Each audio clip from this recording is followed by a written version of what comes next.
नमस्कार। आप सभी का मेरे YouTube चैनल व्रत त्योहार की कथा में बहुत बहुत स्वागत है।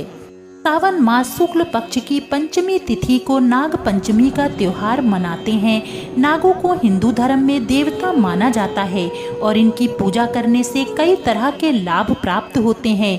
परिवार में खुशहाली सुख समृद्धि बढ़ती है। नाग भगवान शिव को अत्यंत प्रिय हैं। पौराणिक काल से ही भगवान शिव को प्रसन्न करने के लिए सांपों की पूजा करते आ रहे हैं। सावन माह में नाग देवता की पूजा करने से और उनकी कथा का श्रवण करने से भोलेनाथ प्रसन्न होते हैं और अपने भक्तों की सभी मनोकामनाएं पूर्ण करते हैं। तो आइए सावन माह में नाग देवता की एक प्रचलित कथा का श्रवण करते हैं। प्रिय मित्रों नमस्कार। सावन मास शुक्ल पक्ष की पंचमी तिथि को नाग पंचमी का त्योहार मनाते हैं। नागों को हिंदू धर्म में देवता माना जाता है और इनकी पूजा करने से कई तरह के लाभ प्राप्त होते हैं।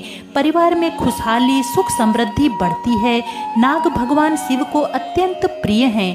पौराणिक काल से ही भगवान शिव को प्रसन्न करने के लिए सांपों की पूजा करते आ रहे हैं। सावन माह में नाग देवता की पूजा करने से और उनकी कथा का श्रवण करने से भोलेनाथ प्रसन्न होते हैं और अपने भक्तों की सभी मनोकामनाएं पूर्ण करते हैं। तो आइए सावन माह में नाग देवता की एक प्रचलित कथा का श्रवण करते हैं। एक समय की बात है। एक गांव में एक ब्राह्मण रहता था। वह अपने परिवार का पालन पोषण करने के लिए गांव में ही भिक्षा मांगा करता था। धीरे धीरे उसे बहुत कम भिक्षा मिलने लगी। तब उसने सोचा कि इससे मेरे परिवार का गुजर बसर नहीं हो पा रहा है, क्यों ना राजा से मदद मांगी जाए। यह सोचकर ब्राह्मण राजा से मदद मांगने के लिए निकल पड़ा। चलते चलते रास्ते में उसे एक नाग मिला। नाग ने कहा, ब्राह्मण देव तुम कहाँ जा रहे हो? तब ब्राह्मण ने कहा कि मैं राजा से मदद मांगने जा रहा हूँ। नाग ने कहा, एक भविष्यवाणी मैं तुम्हें बताता हूँ, क्या तुम राजा को बता दोगे? परंतु हाँ, एक शर्त है कि राजा तुम्हें जो भी धन देगा उसमें से आधा धन तुम्हें मुझे देना होगा। ब्राह्मण इसके लिए तैयार हो जाता है। तब नाग कहता है कि राजा से कहना इस साल अकाल पड़ेगा, इसलिए प्रजा के हित के लिए जो भी उचित हो वह जरूर कर ले। फिर ब्राह्मण महल में पहुंच जाता है। वहां दरबारी से कहता है कि राजा से जाकर कहो कि एक ब्राह्मण आया है जो भविष्यवाणी करता है। दरबारी के ऐसा बताने पर राजा ने ब्राह्मण को दरबार में बुलाया और पूछा कि बताओ तुम भविष्य के बारे में क्या जानते हो? तब ब्राह्मण ने कहा, हे राजन, इस साल अकाल पड़ेगा, इसलिए प्रजा के हित के लिए जो भी करना है वह कर लो। राजा ने यह सुनकर ब्राह्मण को कुछ धन देते हुए विदा किया। वापस लौटते समय ब्राह्मण ने सोचा कि यह तो ज्यादा धन नहीं है और अगर मैंने इसमें से भी आधा उस नाग को दे दिया तो मेरे पास तो बहुत कम धन रह जाएगा। यह विचार कर ब्राह्मण दूसरे रास्ते से होता हुआ अपने घर पहुंच गया। नाग के कहे अनुसार उस साल अकाल पड़ा। राजा ने पहले से ही इससे निपटने का तमाम इंतजाम कर लिया था, इसलिए प्रजा को कोई समस्या नहीं हुई। एक साल बीत गया। धीरे धीरे ब्राह्मण का सारा धन फिर से समाप्त हो गया। तब ब्राह्मण राजा से मदद मांगने के लिए जाने लगा। रास्ते में उसे वही नाग मिला। वह बोला, क्यों ब्राह्मण, सारा धन खत्म हो गया? तुमने तो आधा धन देने का वचन दिया था मगर तुमने दिया नहीं। चलो कोई बात नहीं, मैं तुम्हें एक और भविष्यवाणी सुनाता हूँ। इस बार युद्ध होगा। राजा से कहना तुरंत ही जो तैयारी करनी है कर ले, लेकिन इस बार तुमको जो भी धन मिलेगा उसमें से आधा धन तुम मुझे जरूर दे देना। ब्राह्मण नाग को वचन देता है और महल की ओर चला जाता है।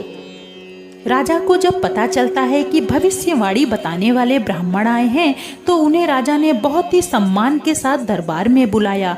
ब्राह्मण ने राजा को भविष्यवाणी सुना दी। इस बार राजा ने ब्राह्मण को अधिक धन दिया। ब्राह्मण महल से चल पड़ा। रास्ते में ब्राह्मण ने सोचा, मैं नाग को धन क्यों दूं, क्यों ना उस नाग को मार ही दूं। तब ब्राह्मण नाग को एक डंडे से मारता है।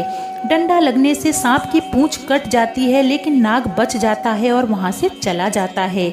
नाग के कहे अनुसार राजा का पड़ोसी राज्य से भयंकर युद्ध होता है। लेकिन राजा ने पहले से ही तैयारी कर रखी थी। इससे राजा युद्ध जीत जाता है। इधर कुछ वर्षों के बाद जब ब्राह्मण का धन समाप्त हो जाता है, तब ब्राह्मण फिर से राजा से मदद मांगने के लिए चल पड़ता है। ब्राह्मण नाग से नजरें बचाकर निकलना चाहता था, लेकिन नाग ने उसे देख लिया और बोला, क्यों ब्राह्मण देव, इस बार मिलकर नहीं जाओगे? ब्राह्मण नजरें झुकाकर वहीं खड़ा हो जाता है। तब नाग कहता है, चलो ब्राह्मण, इस बार राजा से कहना कि राज्य में धर्म की स्थापना होगी, सब काम अच्छे होंगे, राजा और प्रजा सुखी रहेंगे। लेकिन ध्यान रखना कि इस बार जो भी धन मिले उसमें से आधा देकर ही जाना। ब्राह्मण ने फिर से नाग को वचन दिया और चल पड़ा वह महल में।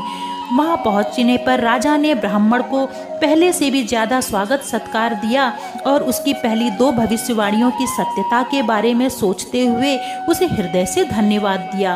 फिर राजा ने भविष्य के बारे में पूछा। तब ब्राह्मण बोला, राजन, आपके राज्य में धर्म की स्थापना होगी, सब सुखी होंगे, सब काम अच्छे होंगे। तब राजा ने ब्राह्मण को बहुत सारा धन देकर विदा किया। तब गांव पहुंचकर ब्राह्मण ने सोचा, राजा ने थोड़ा धन दिया तो 1 साल में खत्म हो गया, फिर कुछ ज्यादा दिया तो 2 से 3 साल में खत्म हो गया। मैंने नाग के साथ गद्दारी की। अब ब्राह्मण अपना सारा धन लेकर नाग के पास पहुंचा और उससे क्षमा मांगकर सारा धन उससे लेने के लिए कहा।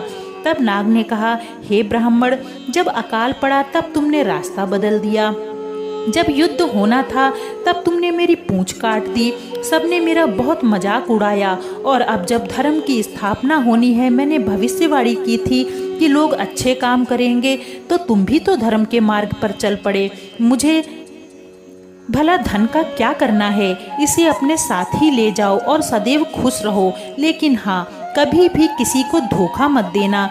तब ब्राह्मण नाग को धन्यवाद देकर अपने घर लौट आया और ब्राह्मण ने प्रण किया कि वह अब कभी किसी को धोखा नहीं देगा।